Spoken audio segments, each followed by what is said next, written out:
дар Русия расо 1 миллион, бештар аз 1 миллион шаҳрванди Тоҷикистон зиндагӣ ва кор мекунанд.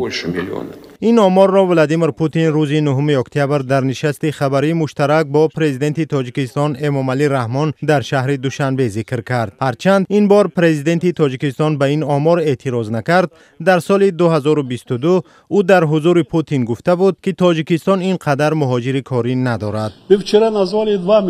شما دیروز 2 میلیون گفتید، امروز میخوام بگویم 2 میلیون نه، بیشتر از 2 میلیون شهروندان ما به روسیه میروند و نه تنها برای کار نه بیشتر از 600,000 میروند. باقی مانده ها برای تحصیل و طبابت و یا توسط روسیه به کشورهای سوم میروند. سال آینده 50% کم میشود. مقامات مسئول تاجیکستان سالهای اخیر نه تعداد مهاجران و نه پولهای ارسال کرده آنها را آشکار نمی کنند. در وزارت مهنت، مهاجرت و شغل اهالی تاجیکستان پیشتر گفتند نمی توانند آمار مهاجران را پیشنهاد کنند، زیرا نه همه شهروندانی که به خارج می روند مهاجر مهنتی هستند. بانک ملی تاجیکستان نیز حجم پولهای ارسال کرده مهاجران کاری را آشکار نمی کند. اقتصاددان قرقیزستانی نورگل اکیمووا میگوید آماری مربوط به مهاجران از سوی سیاستمداران برای دست یافتن به هدفها استفاده می شود. این آمار را پنهان کردن امکان ندارد. مسئله اساسی این است که آیا آن را در گفتمانهای سیاسی استفاده میبرند یا نه. همچون اقتصاددان مطمئنم که این ابزار برای گفتگوهاست. این یک ابزار کلاسیکی است.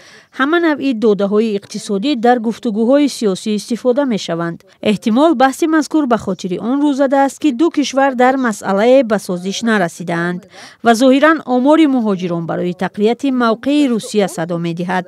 نمی‌دانم که پوتین با ذکر این آمار چی گفتن می‌خواهد، ولی می‌توانم تصدیق کنم که حجم پول مهاجران تاثیرگذار است.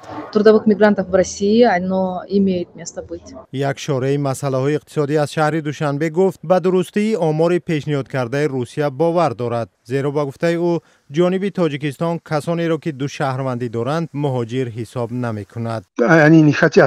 منصبداران تاجیکستان نمیخوان که این آمار را رسانه‌ای کنند، زیرا در آن صورت به باور من آنها مجبور میشوند اعتراف کنند که اقتصاد کشور از حساب انتقال پولهای مهاجران میچرخد، در حالی که در واقع چنین است. یوری اوشاکوف یاور پرزیدنت روسیه روز 7 اکتبر خبر داد که در سال 2024 مهاجران کاری تاجیکستان بیشتر از 1 میلیارد و 800 میلیون دلار از روسیه به وطنشان ارسال کردند. از این پیشتر سازمان جهانی مهاجرت خبر داده بود که در سال 2024 از خارج به تاجیکستان نزدیک 6 میلیارد دلار ارسال شده است.